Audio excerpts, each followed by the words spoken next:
சொல்ல மாட்டேன். அன்பு சொந்த பந்தங்களே, எல்லாரும் நல்லா இருக்கிறீங்களா? நிச்சயமா நீங்க நல்லா இருப்பீங்க.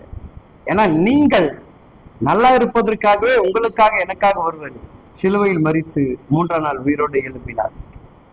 அவர் நம்மை தெரிந்து கொண்டபடினால், அவருக்குள்ள நம்ம பரிசுத்தமாக இருக்கிறபடினால் நமக்கு என்ன வேணுங்க?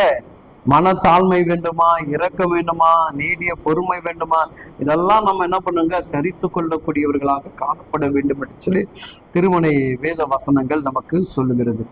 பாருங்க, கொலோசியர் 3ஆம் அதிகாரத்துல 12வது வேத வசனங்கள் இவ்விதமாக சொல்லுகிறது. கவனிப்போமா? ஆகையால் நீங்கள் தேவனால் தெரிந்து கொள்ளப்பட்ட பரிசுத்தரும் பிரியருமாய் உருக்கமான இரக்கத்தையும் தயவையும் மனத்தாழ்மையும் சாந்தத்தையும் நீடிய பொறுமையும் தரித்து கொண்டு கவனிக்க. ஆமென். என்ன பிரதர், இதெல்லாம் நம்ம கிட்ட கொஞ்சம் தூரமா இருக்குது பிரதர், இல்லையா? இங்க வேதம் என்ன சொல்லுதுங்க?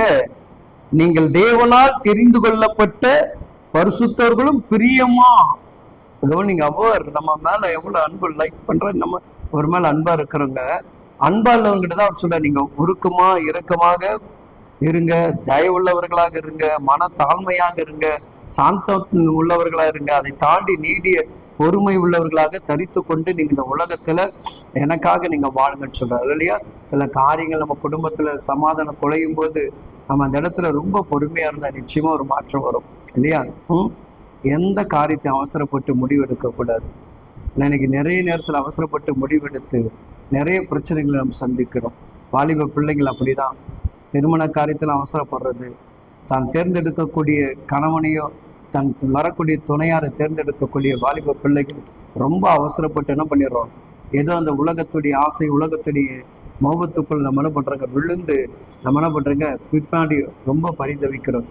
அதுபோல தான் இந்த தேவ பிள்ளைகள் நம்ம ரொம்ப பொறுமையா இருந்து மிகுந்த கவனத்தோடு இருந்து நம்ம வாழ்க்கையை எப்படி சிறப்பாக அமைத்து கொள்ள வேண்டும் என்கின்ற அந்த உணர்வு உங்க ஒவ்வொரு தெய்வ பிள்ளைகளுக்கும் வந்துட வேண்டும். சரிங்களா? அன்பு தெய்வ பிள்ளைகளே, அதுபோலதான் உலகத்துடைய அரசியல்கள் அப்படிதான்.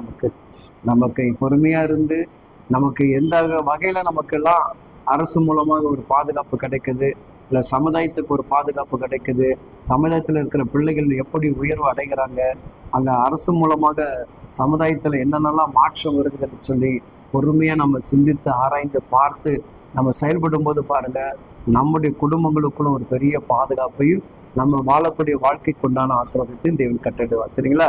பொறுமையா இருங்க, நீடி சாந்தமா இருங்க, நன்மையானதை கர்த்தர் செய்வார். தாழ்ந்துருங்க, விட்டு கொடுங்க, பெரிய காரியத்தை கர்த்தர் உங்க வாழ்க்கையில் செய்யட்டும். ஆமேன்.